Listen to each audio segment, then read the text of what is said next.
Hello and welcome to sports 24। আপনাদের সঙ্গে আছি আমি আরিফুল ইসলাম এবং আজকে সকাল সকাল চলে এলাম আমরা মিরপুর শেরেবাংলা স্টেডিয়ামে। আপনারা আগে থেকেই জানেন যে পাকিস্তান দল ঢাকায় অবস্থান করছেন এবং কদিন পরই আসলে বাংলাদেশ এবং পাকিস্তান সিরিজ শুরু হবে। খুবই পাকিস্তানের জন্য দুর্ভাগ্য বটে এবারে বিশ্বকাপে, কেননা তারা এবার যে স্বপ্নটা তাদের ছিল একেবারে ফিকে হয়ে গেছে। তারা সেই ভাঙাচুরা একটা স্বপ্ন, তারপর তারা বাংলাদেশে এলো এবং আজকে বাংলাদেশে আসার পর তাদের প্রথম অনুশীলন। আর দর্শকরা প্রায়শই আমাদের কাছে এই যে ক্রিকেটারদের অনুশীলন সম্পর্কে জানতে চায়, দেখতে চায়, স্পষ্ট ছবি দেখতে চায়, যে কারণে স্পোর্টস 24-এ আমরা হাজির হয়ে গেলাম পাকিস্তানের অনুশীলন দেখার জন্য। আমি ক্যামেরা পার্সনকে রিকোয়েস্ট করছি আপনি চলে যান সরাসরি সেখানে।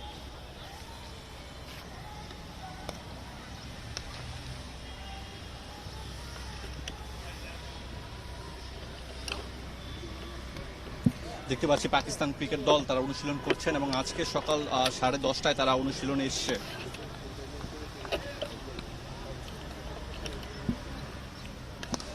সকালে আসার পর আমরা প্রথমে যেটি দেখলাম যে খানিকক্ষণ তারা ওয়ার্ম আপ করলো, দেন কিছুক্ষণ আপনারা যেমনটি জানেন যে পাকিস্তান দল কিন্তু একটু ধর্মভীরু, সেখানে আমরা তাদেরকে মোনাজাত করতে দেখলাম, একই সাথে পুরো টিম মেম্বারদের যে মেডিটেশন আছে সেটি করার জন্য।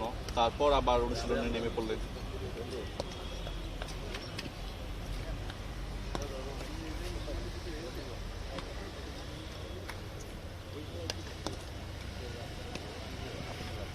এবং যে বিষয়টি না বললেই নয় যে আমরা দেখতে পাচ্ছি এই মুহূর্তে পাকিস্তান ক্রিকেট দল ক্যাচ প্র্যাকটিস করছে এবং এই ক্যাচ তাদের জন্য কিন্তু বিশ্বকাপে একেবারে চিন্তার বিষয় ছিল। যখন হচ্ছে আপনার হাসান আলী ক্যাচটি মিস করলেন, তখনই তাদের আসলে ফাইনালের স্বপ্ন একেবারে শেষ হয়ে গিয়েছিল। ম্যাথু ওয়েড পরপর 3 ছক্কা মেরে কিন্তু তাদেরকে বিশ্বকাপ থেকে বিদায় করে দিয়েছিলেন। আমরা আফ্রিদিকে দেখলাম, আফ্রিদি তিনি ক্যাচ প্র্যাকটিস করছেন এবং মিস করলেন একটি ক্যাচ।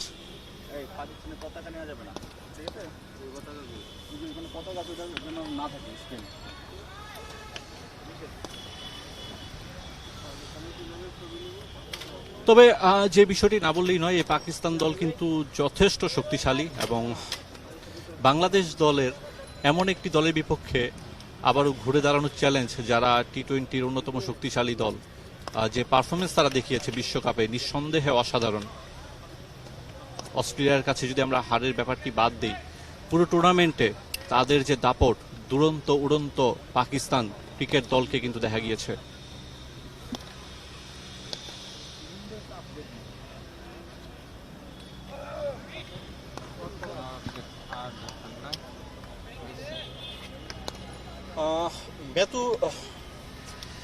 ম্যাথু ওয়েডের ব্যাপারটি বাদ দিলে, যেমনটি বলছিলাম যে দুর্দান্ত খেলছিল পাকিস্তান ক্রিকেট দল। কিছু পরিসংখ্যান জানাতে চাই বিশ্বকাপে।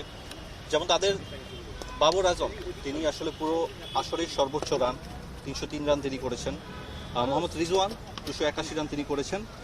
মোহাম্মদ রিজওয়ান তিনি 3টা হাফ সেঞ্চুরি করেছিলেন, বাবরের ছিল 4টা half century.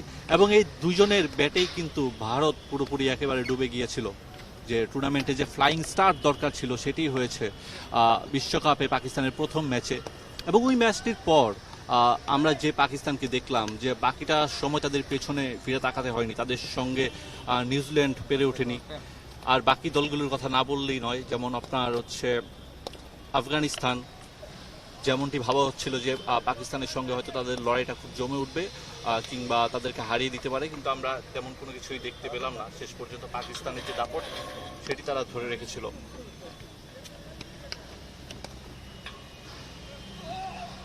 Batting, bowling, fielding 3 ডিপার্টমেন্টে কিন্তু যথেষ্ট এবারের পাকিস্তান বেশ উজ্জীবিত ছিল এবং তাদের শক্তিমত্তা নিয়ে কোনো ধরনের প্রশ্ন নেই।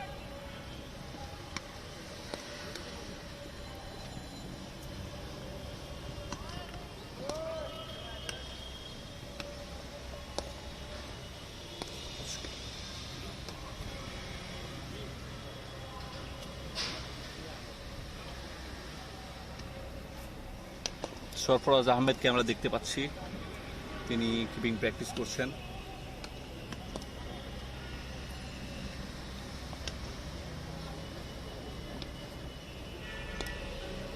দুজন প্লেয়ার এখনো আসেননি, একজন হচ্ছে তাদের অধিনায়ক বাবর আজম, অন্যজন হচ্ছেন শোয়েব মালিক।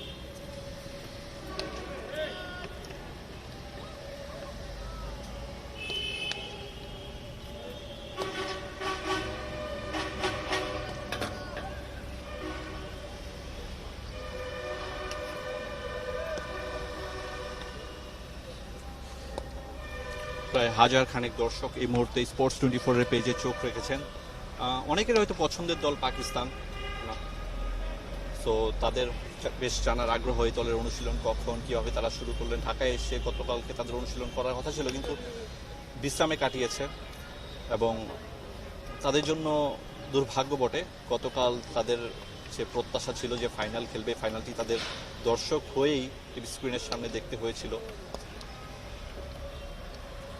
এবং যাদের কাছে তারা একেবারে বিধ্বস্ত, সেই অস্ট্রেলিয়াই শেষমেশ চ্যাম্পিয়ন। পাকিস্তান দল নিয়ে আপনার যে কোনো মন্তব্য আপনি লিখতে পারেন, জানাতে পারেন কোন প্লেয়ার আপনার কাছে ভালো লাগে, কার খেলা আপনাকে টানে। আমরা শাহিন আফ্রিদিকে দেখতে পাচ্ছি। শাহিন আফ্রিদি, তার কথা আর কি বলার থাকে। তিনি যেটি করলেন যে পরপর 3 বলে 3-6 ম্যাথু ওয়েডের কাছে, এবং তার আগে যখন তার ক্যাচটি ড্রপ হলো মনে হচ্ছে যে শাহিন তখনই আসলে হাল ছেড়ে দিয়েছেন এবং তিনি শেষ পর্যন্ত যে 3টি বল ভীষণ পেসে করে যান এবং সেই পেসটাকেই কাজে লাগিয়েছিলেন অস্ট্রেলিয়ান ব্যাটসম্যানরা। তবে অত্যন্ত লাজুক স্বভাবের শাহিন আফ্রিদি। ইতিমধ্যেই সবাই জানেন যে আমাদের পুরনো যে আফ্রিদি ছিল, শহীদ আফ্রিদি, তার মেয়েকে তিনি বিয়ে করছেন।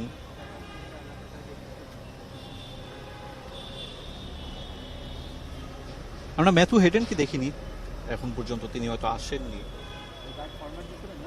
বাকি কোচিং স্টাফের যারা সদস্য তারা আছেন।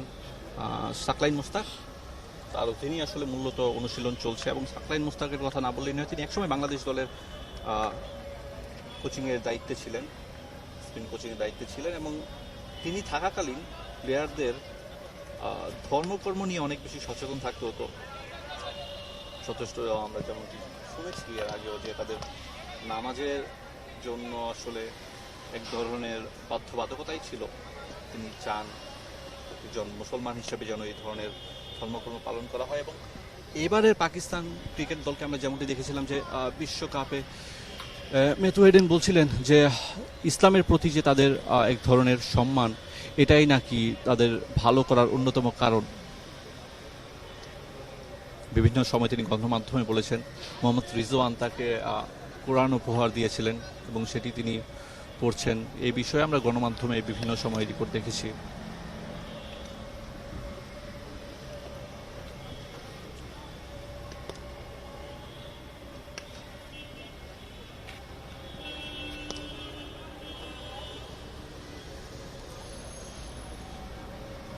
ব্যাটসম্যানদের বাকিদের কথা যদি বলতে হয়, ফখর জামান তিনি 109 রান করেছেন, শোয়েব মালিক 100 রান।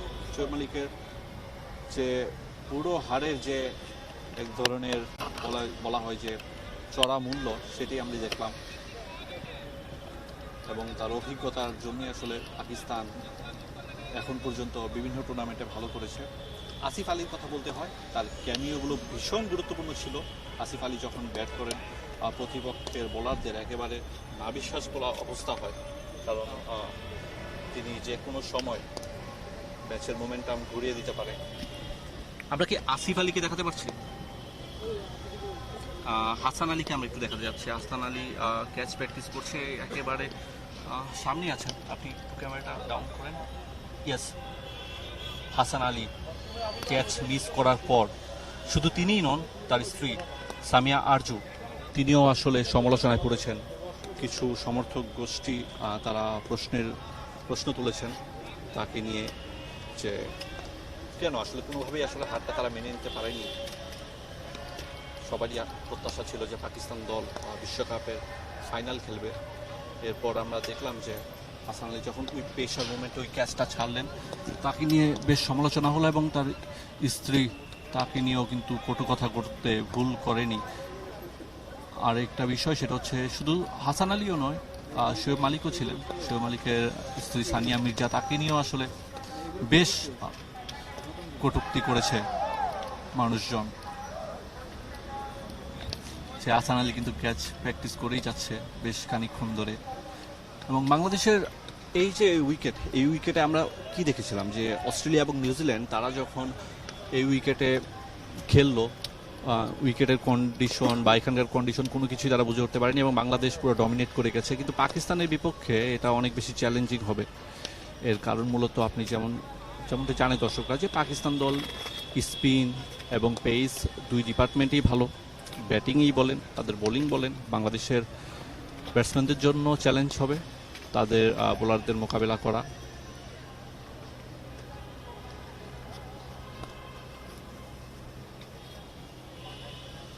বিশ্বকাপ আমরা যেমন দেখছিলাম যে শাহিন আফ্রিদি তিনি ভীষণ ধারাবাহিক ছিলেন। ফাইনালের কথা যদি বলতে হয়, তিনি তার প্রথম 3 ওভারে 14 রান দিয়েছিলেন এবং 4 নম্বর ওভারে এসে 21 রান। এবং বাকি ম্যাচগুলোতে যদি তার ইকোনমি ধরা হয় সেটিও খুব সম্ভবত, আমি ভুল না করলে 6-এর নিচে ছিল। একেবারে কিপটে বোলিং যেটি বোঝায়। এবং কে ভাবতে পেরেছিল যে এই পাকিস্তান বিশ্বকাপে এতটা ভালো করবে? কারণ বিশ্বকাপের আগে যেমনটি হয়েছিল যে তাদের দুজন কোচ পদত্যাগ করেছিল। মিসবাউল হক, ওয়াকার ইউনুস তার দায়িত্ব ছেড়ে দেয়। একেবারে একটা থমথমে পরিস্থিতি ছিল। সেখান থেকে রমিজ রাজার কিছু সিদ্ধান্ত এই দলটাকে একেবারে ঘুরে দাঁড় করায়। আসলে রমিজ রাজার কথা বলতে হয়, প্রথমে তিনি যখন আসছেন তাকে নিয়েও বেশ সমালোচনা ছিল। আলটিমেটলি রেজাল্ট যখন ভালো হয় তখন পরে কথা বলতেই হয়।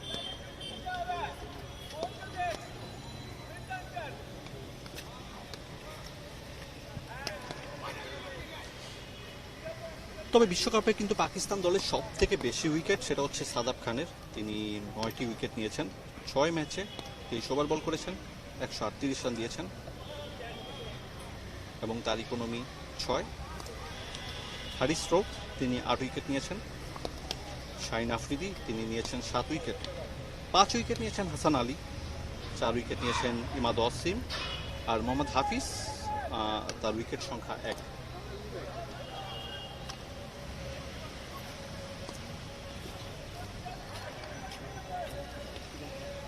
আমি একটু ক্যাচের পরিসংখ্যানটা জানাচ্ছি। সব থেকে বেশি ক্যাচ কিন্তু নিয়েছেন ফখর জামান, তিনি 5টি ক্যাচ নিয়েছেন এবারে বিশ্বকাপে। পরে 4টি করে ক্যাচ আসলে নিয়েছিলেন বাবর আজম এবং হারিস রৌফ। যে হাসান আলীকে নিয়ে এতক্ষণ কথা বলছিলাম, সেই হাসান আলীর কিন্তু 2টি ক্যাচ রয়েছে এবারে বিশ্বকাপে। 2টি ক্যাচ আরেকজন নিয়েছেন, তিনি সাদাব খান।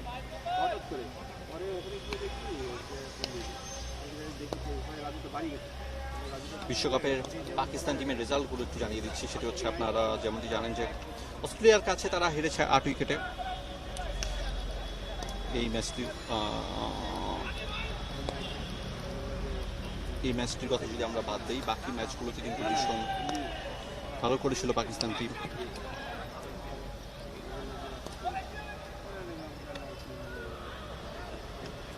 দুঃখিত, একটু হলো ইনফরমেশন ছিল, যেটি হচ্ছে অস্ট্রেলিয়ার কাছে 5 উইকেটে হেরেছে পাকিস্তান টিম।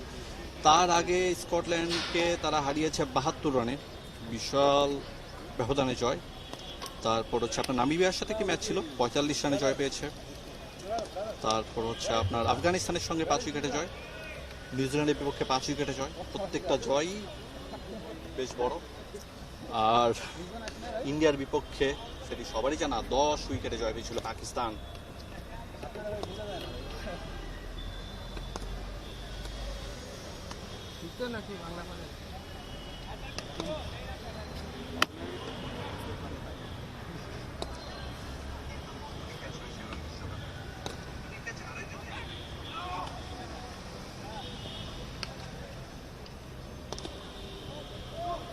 কিছু দর্শকদের আমরা রিয়াকশন করছি, তারা কি লিখেছেন।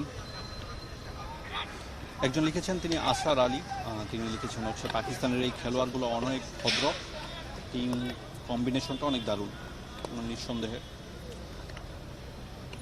আরেকজন তিনি লিখেছেন আমাদের বাংলাদেশ সিরিজ যুদ্ধে পাকিস্তানের সাথে থেকে আমি বলতে চাই নতুন করে শুরু করবে, নতুন করে জয় করবে। তিনি আসলে তার প্রত্যাশা জানিয়েছেন যে বাংলাদেশের তো অবশ্যই এখানে ঘুরে দাঁড়াতেই হবে, সেই চ্যালেঞ্জটা স্বাগত জানিয়ে সেই কঠিনকে ভালোবেসে আসলে শুরু করবে বাংলাদেশ দল। বাংলাদেশ দলের জন্য অবশ্যই আমাদের শুভকামনা থাকলো। অনেকেই বাবর আজমকে দেখতে যাচ্ছেন, কিন্তু তাদেরকে জানিয়ে দিতে চাই যে বাবর আজম তিনি এখন পর্যন্ত আসেননি, তিনি আসবেন 16 তারিখ।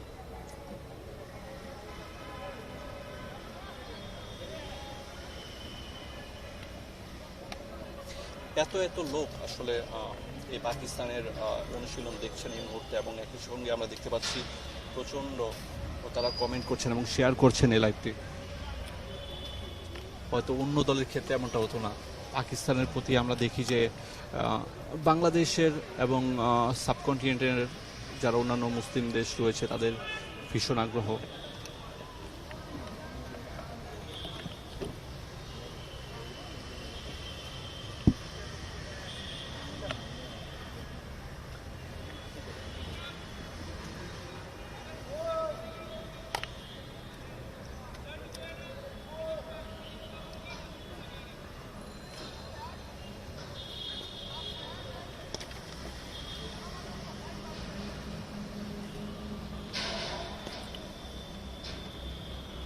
প্লেয়াররা টিম মিটিং করছে। অনুশীলনে আমরা যখন দেখলাম তারা অনুশীলন শুরু করলো, একটুও থেমে নিয়ে একটান অনুশীলন করে যাচ্ছে, এবং যেটা বলা হয় যে পাকিস্তানের যে পাওয়ার হিটিং কেন এত শক্তিশালী কিংবা পাওয়ার হিটিংয়ের ক্ষেত্রে কেন এগিয়ে, এই যারা প্লেয়ার রয়েছেন তারা টানা পরিশ্রম করে যেতে পারেন। তাদের ক্লান্তি অন্যান্য যদি কিছু দেশের সঙ্গেই তুলনা করি সেক্ষেত্রে অনেকের চেয়েই কম। দীর্ঘক্ষণ তারা মাঠে খেলতে পারেন। রানিং বিটুইন দ্য উইকেট অনেক ফাস্ট, কিংবা আপনি শারীরিক গঠনমূলক দিক থেকে যদি আপনি দেখেন দলটা কিন্তু ভীষণ শক্তিশালী।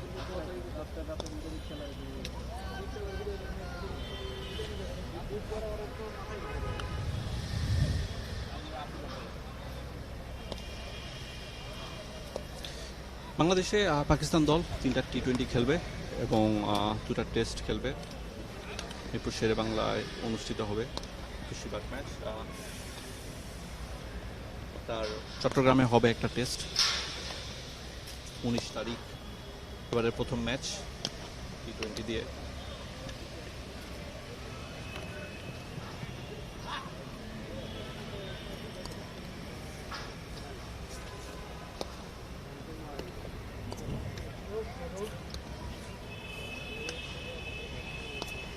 অনেকেই জানতে চাচ্ছেন যে বাবর কোথায়, রিজওয়ান কোথায়, শোয়েব মালিক কোথায়। আসলে বেশ কয়েকজন প্লেয়ার এখনও আসেনি, তারা আসলে হয়তো অনুশীলন শুরু করবে দলের সঙ্গে। আর এবার যেমনটি হয়েছে যে করোনার খুব বেশি একটা বাধ্যবাধকতা নেই, কোয়ারেন্টিনের বেশি আসলে অনুশীলন শুরু করতে পেরেছে।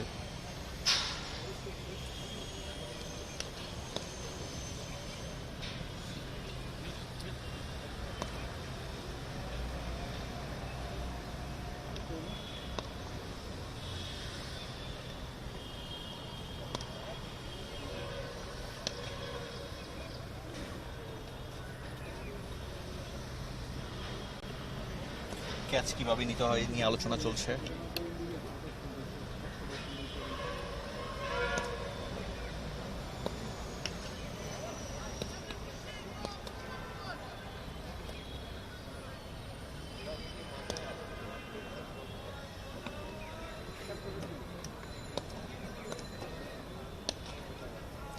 একজন বারবার লিখছেন যে কবে শেষ হবে বাংলাদেশের শিক্ষা সফর। আসলে শিক্ষার তো শেষ নেই, তবে বাংলাদেশ এই শিক্ষাকালীন অবস্থায় আমরা চাইব এই দলটা ভালো করুক এবং যেই হারে বৃত্তে তারা রয়েছে সেখান থেকে ঘুরে দাঁড়াক, নতুন করে শুরু করুক বাংলাদেশ ক্রিকেট দল।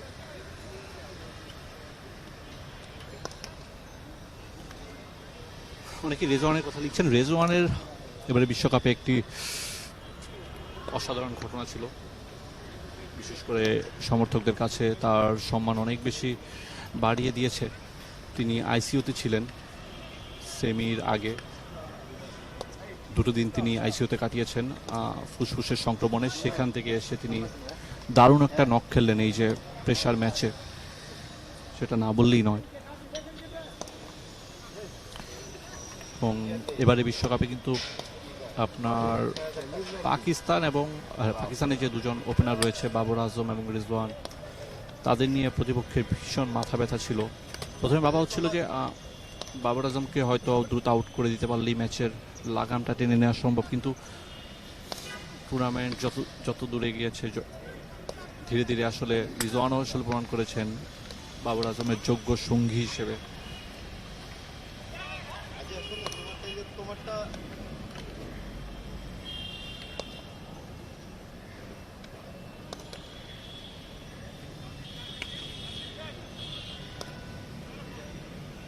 মিরপুরের উইকেট কি আগের মতো থাকবে কিনা একজন জানতে চেয়েছেন। মিরপুরের উইকেট চেঞ্জ হচ্ছে, বোর্ড কর্তারা আমরা দেখেছি তারা বলছেন যে পরিবর্তনের সময় হয়েছে, কিন্তু আফটার অল সবাই চাইবে যে ঘরের মাঠের একটু সুবিধা নিতে। পাকিস্তানের বিপক্ষে সেটা অনেক বেশি টাফ। মিরপুরের মাঠে পাকিস্তানের ঘাঁটি, বুঝছেন?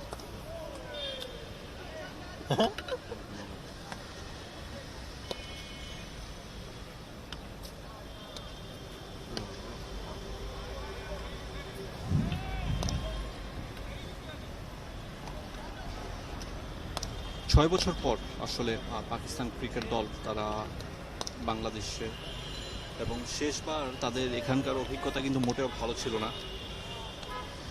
তারা এখানে আসে, টি-20-তে হেরেছে। ভুল না করলে সেটা মুস্তাফিজের অভিষেক ম্যাচ ছিল।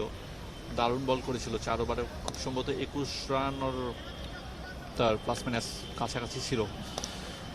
আর ওয়ানডে সিরিজও বেশ দাপুটে ছিল বাংলাদেশ দল 3টা ম্যাচেই। তামিম ইকবাল দারুণ খেলেছিলেন, সৌম্য সরকারও বোধ হয় ওই ম্যাচে ওই সিরিজটায় রান পেয়েছিলেন। ওই সময়টা বাংলাদেশ তাদের সেরা ফর্মে ছিল 2015 বিশ্বকাপে, যখন বাংলাদেশ কোয়ার্টার ফাইনালে যায় ইংল্যান্ডকে হারিয়ে। তারপর থেকে আসলে বাংলাদেশের ক্রিকেটের ঊর্ধ্বমুখী ছিল গ্রাফটা কয়েক বছর। সাম্প্রতিক সময় বাংলাদেশ দল বেশ তাদের গ্রাফ নিম্নমুখী, নিচে নামছে। এই সত্য আমাদের স্বীকার করতেই হবে।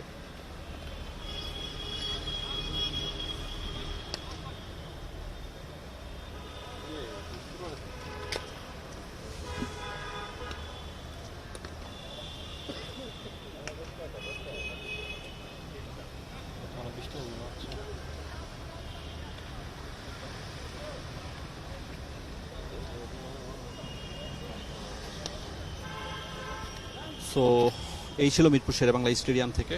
সবাইকে অসংখ্য ধন্যবাদ আমাদের সঙ্গে যোগ দেওয়ার জন্য, এবং অনেকে অনেক কমেন্ট করেছেন, যারা এতক্ষণ দেখেছেন তাদেরকে ধন্যবাদ। সবসময় স্পোর্টস 24-এর সাথে থাকবেন এমনটা প্রত্যাশা করছি।